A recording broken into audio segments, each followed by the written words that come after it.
Hello, welcome to this Alpha Strike video.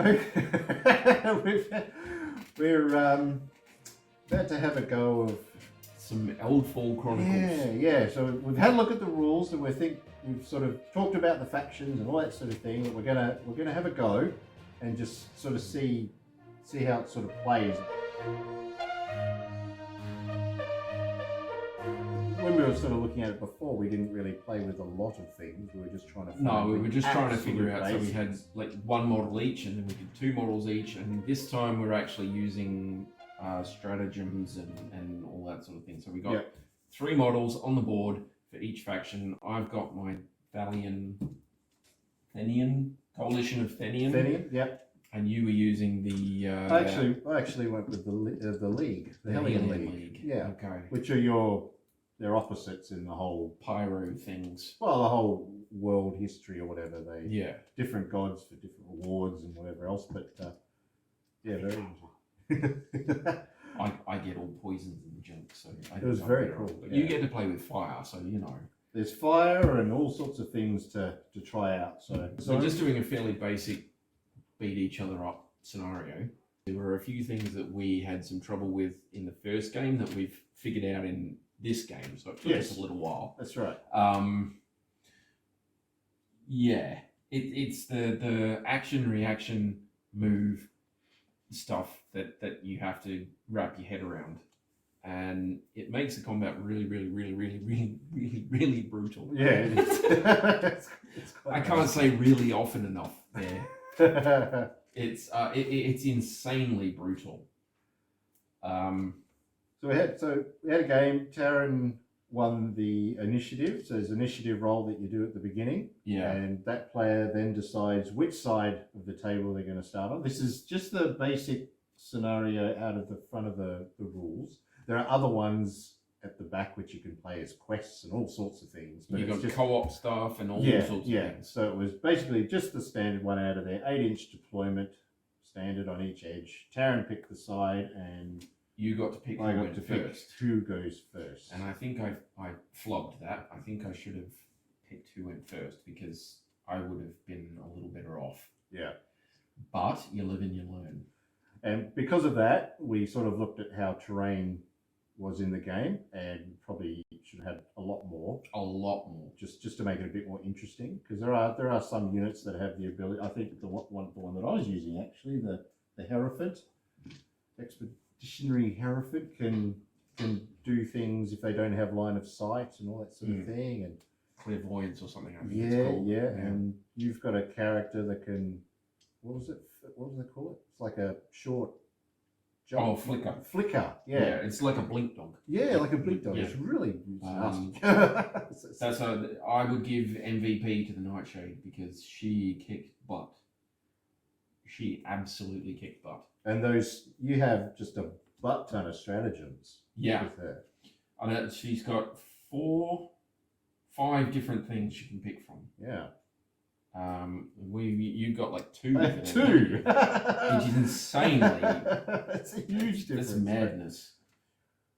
But I've got stuff that lets me reduce your speed. I've got stuff that gives my weapons poison. I've got stuff that lets me reroll damage rolls, which came in very, very handy towards the end there. Yeah. Because I can't roll dice for nuts, and Adam's armor was defeating me. But we learned, like I say, we played a few. I think we ended up at like 4 rounds. Yeah, until we sort of called it a day because of the situation that had come up. So we just took the basic character cards. You can spend points to buy extra equipment and things like that. There's stuff that's available to everyone, and then each faction has a selection that's themed towards them, which is really good. That's very cool. But we didn't touch any of that. We just wanted to get used to the basics. But in hindsight, now it would be for you. Yes, you should have taken some melee weapons, because I took your. Is that a Citadel? The Citadel Guard. Citadel Guard. Got taken out quite early by the Nightshade. I discovered that if you use up all of their reactions and then run in and hit them, it's very easy to kill them. Yeah, that's right. It was, which one did I gave it an extra strike, that's right. So strike is the number of actual attack dice that you roll. My standard strike for these master crafted piercing daggers is stamina +1, which means 3. But I used assassination level 3 to give me an extra one, and that got me through the armor and did enough wounds to wipe it out in that first round. Definitely, which was very cool. Your leader is definitely a leader from the front. She is just wow. She's more a leader from like the side, or yes, around the that's flank. right, yes. But yes, definitely getting into combat, because you want her in combat if you can, because she is just deadly. If she gets hit, she's dead. She's got an armor of 1 and a hit point of 1, which means if you actually hit her, she's cactus. That's right, yeah. But I think that's the same for a lot of them, I think. So my side included. My guys are very glass cannony. Some of your dudes have like 2 or 3 hit points and a couple of points of armor each. Oh, again, the Citadel Guard. Armor 4. 2, armor 6 and 2 hit points. Oh, yeah. It has like this Sentinel and everything. It has all these abilities, so can help ally characters if they get attacked, and if they're close enough, can jump in and take the hits themselves. They carry a shield. The shield is extra stuff really to the good. front. Yep. Yeah, I mean, I was happy with how it performed, to do the job, to keep the others alive. But without the other equipment to buy, I wasn't able to really capitalize on anything. Yeah. So once I took the guard out, it was very easy to take them out because they have no melee attacks. There's nothing they can do melee wise. Yeah, as a base thing. So buy them a dagger or something. We worked it out. So you can at least do something. Yeah. So But if you give him a dagger, you can at least like attack back or something like that. But I was eager to try the flame shaper because he doesn't like fire magic and stuff. But it has an interesting skill called chain attack. So if one of your allies are doing really well and attacking and gets a hit or whatever it is, a wound, you can then do an attack of your own.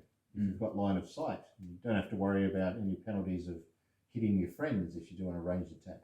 Yeah, which is good. If you've got the mana saved up, you can use some of those fire spells, which does burn and all sorts of things. It's very interesting. And they've got a limit of 3, so you can have up to 3 in your faction. We didn't bother with picking points or whatever, but later on you'll however big a game you want to have.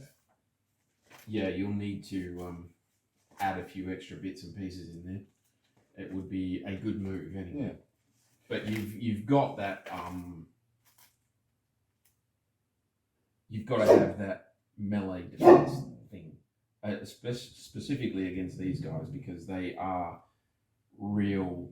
I mean, they're glass cannons, but they're really good in melee combat. Yeah, really good. Yeah, I mean, that 3 strikes with solid strength and a reroll.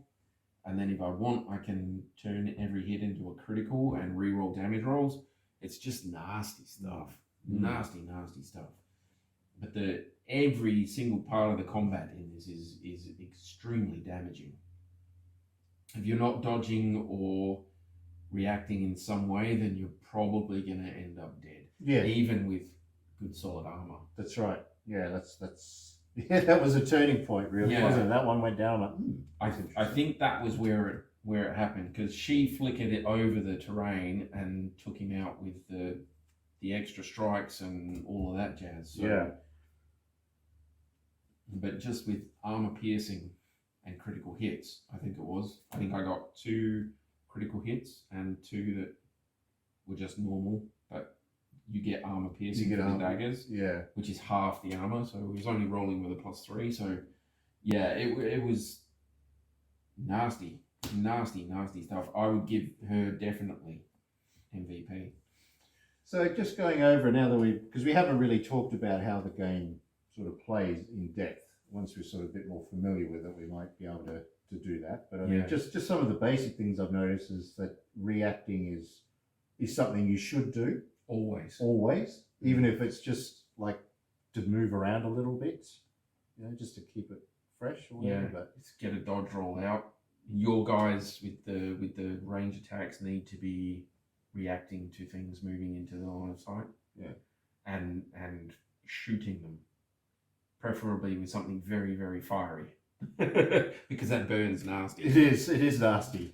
But it was nice having some healing. I have to admit, it's nice to have that option to healing, but you've got to have the right models in your faction to make the most of it. I think. Yeah, I could have done with some healing actually, because my guy went down incapacitated in the first turn from a reaction attack from your guy. Yeah, that was from the Flame Shaper, right? Yes. So he was incapacitated in the first turn, and I don't have any healing at all. And the only way you can get out of incapacitated is if you get healing. Yeah, I'm 90% sure that's true. I think with the neutral equipment, I think you can. There's a first aid thing. Is it? Yeah, I thought there was. So that you can get like a first aid pouch. I think you're allowed 3 of them in your army, and they're 3 points each. First aid, 3 points, limit 3. Yeah. Yeah. So you remove this upgrade during the strategic phase and restore 1 hit point to any one non-dead model within the upgrade model's awareness, and remove bleeding, poison, weakened, crippled, says, and it's great. Yeah. So that 3 points would have gotten this guy back on his feet and shooting again. And an incapacitated model can use it on itself. Oh, that's even better. That's good. So I could give it to him, and that initial attack that I did there was supposed to be me showing off the ranger thing, because a ranger is allowed to move in the end phase while you're active. So nice. Right, so you can do a normal movement, which does not provoke reactions. So I could have popped out, shot you twice, and then in the end phase, moved back. And that was going to be my big show-off moment. How cool I am and how awesome I've read the rules, and you blew my brains out. So just have a dose of this burning, son. Get into the burn. It was only the fact that the burn didn't go off that saved him from being dead. That's right, yeah. Because you rolled damage. You rolled damage for the burn after you rolled damage for normal, and that was the only thing that kept him from. Is you failed that damage roll. Yeah. Yeah. So yeah, we've learned a lot with this one. There was a lot of talk about the action sequence and what particular points you are allowed to do different things. So hopefully when we do a proper demo game, we'll be able to do it justice. But yeah, it's very... We were going slow to try and learn things and things like that. But I mean, if you knew what your models did and you knew how they work, this would be a very quick game. Very quick someone moves and then you say, I already know what I'm going to react with, and do this and do that, and everyone's rolling. It's just, yeah. It's really if quick. you know the system and you know what you're doing and you know what your people do, then you can have this size game 7, 8, maybe 10 minutes. Yeah, definitely. And it's you done. set up and off you go, bang. It's if done. you just lay it into one another. If you throw a bunch of terrain around and all you're doing is attacking each other, then boom, bang, boom, yeah, finished. That's right. Gone. Yeah. Especially with these particular 2 factions. If you can get solid line of sight with these guys and you've got the mana to spend, you're burning people to the ground. Mm. If I can get myself into melee combat range with these guys and get a surprise attack up, you're out. You're gone. It's very hard. But we're only playing with like the 3 models aside. Like saying, you just basically set the points limit of what you want to play. So if you and a mate have a core box or whatever, you just, the models you can have a limit of more than 1. You just get them together. Yeah. So you get 4 models in the core box for each faction, and that would be I would say that would be a full game. So when we do the demo, we might do a full. We'll do a full game. Well, let's see. There's limit of 3 for that, limit of 2, limit of 3, and of course only 1 for that. So yeah, you could have some pretty big games. And that would be, but it'd still be quick because you've got multiple models reacting. Probably do the same single action. Whoever steps out is gonna. But your abilities would help you a lot. Yeah, because you can hide in plain sight, pretty much. Pretty much. And that we had to do a lot of working around the shrouded conditions. So the shroud thing basically lets me disguise what model is what and stops people from trying to attack things. And we had to do a lot of working out for that particular thing as well, and it was good that we did. Yeah, I think. Well, you just deployed markers. I didn't know if it was the leader or the ranger. They're both dangerous. Yeah. There was Shrouded 1 and Shrouded 2, and I knew which one was which, but you didn't. But I did not. That means that I get to do certain things that are way cooler, especially if there's a lot of terrain. Yeah. Yeah, well, you've got a lot of terrain and you can get around. I mean, what is it? This one has clairvoyance? Yes. So as long as I stay well away from that. Yeah. And out of line of sight of people, I can get myself in and around and done. What was awareness range? Agility. So 11 inches. But that's still an action though, right? It's still a perceive action. They call it a discover in parts of the book, but the only action that we can find that does it is the perceive action. So that's a slight confusion there. It's when it's in the reactive role. Yeah, that's right. But then I know what's there. Yeah, and that's worth a lot. Recon is worth a lot, because if you come out of this without the enemy being aware, and you make an attack action, you get surprise attack, which does some cool things. That's right. Reduces people's stats and makes it easier to hit them. This guy here can't be surprise attack. It doesn't work on the guard, because they have a stat for it. But if you split up your tokens, and I'm trying to figure out who's where and what, we were just playing a game where we just have a go at it. But if you're playing a scenario where you're trying to grab points Specific on the field things, or anything like that, I have no idea who's there. So it's important to know. That is very cool. That is very cool. I think they're groovy. The poison thing never came up, but I think that could be another big player in the game. Yeah, definitely. But you definitely need to keep these two guys in your army when we do the demo, and keep them in front of them, because I think so. You're going to want to protect them from the combat people. Yeah. No, so we learned a lot on this one. We went through some stuff that was bugging us about how it worked, and I think we've got it now, sort of. It's one of those things, because it's so, you sort of look at it and go, oh, that seems pretty simple. But when you've got the option to do reactions, and people can move, and certain models can have some effects. There's a lot of timing, and it can really, it's strategy. You really got to think about it. And it's not obvious until you actually sit down and play a game. Like, oh wow, I can do all this other stuff. And I think at the moment the only people that are really playing it are the people that have been in on the development. And some play testers and all that sort of thing. The people that have been in on the process, so they know what's going on. So it's going to take a little while for us to get to the level of those guys. But it is, like you say, once you learn the system and you've got it, it's actually a really fast, really easy system. It's just, you have to know what's going on. Yeah. So we'll see. Yeah. We'll see. We'll give it some more go and everything. And this one took quite a while to do, but the first demo game hopefully will go fairly rapid. We'll get a bit more terrain scattered around the place, and we'll go at it with 4 people instead of 3, and we'll see what sort of big nasty things we can do. But even now, just sort of discussing this now, whatever, when we go to play our next game, taking the same factions and everything, I sort of have an idea roughly of what I want to do for the first or even second turn, assuming I'm not going to get harassed. Because this will be good. This will be good. I'll do this and this and this. And so you're going to stick with them, are you? I'll try these guys because we've started with them. Yeah. Okay. I mean, and they are. You don't have to. No, I know. It's fine. Yeah, it's fine. I'm cool with it. But we'll try.